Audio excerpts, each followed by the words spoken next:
All right. For those of you doing the airbag experiment, I just want to give you a quick rundown. Typically, something we do in class, but I'll give you a quick video of kind of the basics.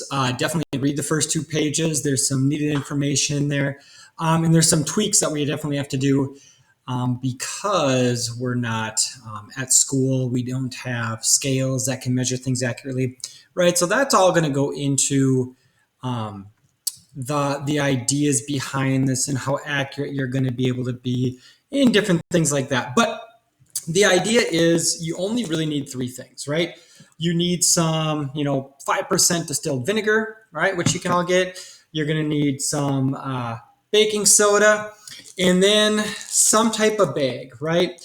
A little bag, a little bit bigger quart bag, um, this Ziploc bag, or this double lock freezer bag. Now, we're collecting a gas and we're making an airbag. So we want them to fill up fairly fast. We want them to fill up fairly plump, right? That's the idea. And that's what you're going to go, this is engineering because the math behind it just kind of steps that you've already done. It's like one big equation, but the engineering side of it is it's going to take you some trial and error to get exactly what you want. Now, part of it, if we're in class, I would give you a limited amount of stuff that you can use, right? Now, your parents can limit that, or you can limit that. Like if we're trying to go for cost-effective measures, right? We don't want to have to do a ton of trial and error in order to come up. We want to think before we do it, and that's what all the calculations get you through. All right.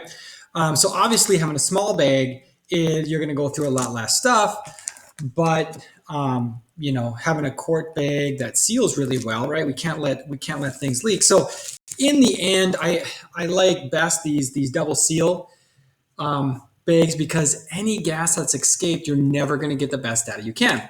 So the idea is you start with a bag and you have 2 ingredients, but the design part of it, it's not just filling it up. Like we could mix it, we could fill it up, but what you got to be able to do is somehow you have to be able to seal this off before there's any reaction that started, right? Just like it's going to be in a car. So I need to be able to see this bag with the ingredients in it, and somehow you start the reaction, right? And so when you get into phase 1 is basically just doing your calculations. Phase 2 is kind of designing that. Like try a couple different things. How can you get how can you get the amounts that you need in this bag, right? Just some basic amounts to be separate and then not be separate. Okay. And then phase 3, then you'll be able to, once you got your design, then you're going to be able to play with the amounts, because we're going to start with stoichiometric amounts. And maybe saying stoichiometric is a little bit difficult with this because liquid won't be too bad to measure, but definitely being able to really accurately measure our baking soda, our solid, is going to be a little bit more challenging with this. But just try to keep it the same, and you'll be fine, right? And so that's the idea. How is it more than just throwing them in the bag, zipping it up quickly? That's not going to work. You're definitely not going to win the Bags R Us, Airbags R Us award for best airbag out there, right?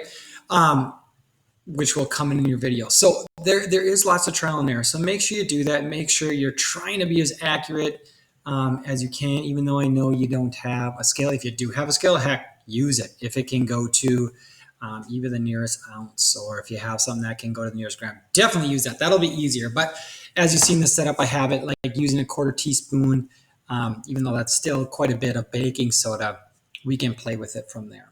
All right. So again, engineering, trying to get accurate measurements, but really just, you just have to do one team lab write-up. But come see me in office hours if you have questions, if you want to show me.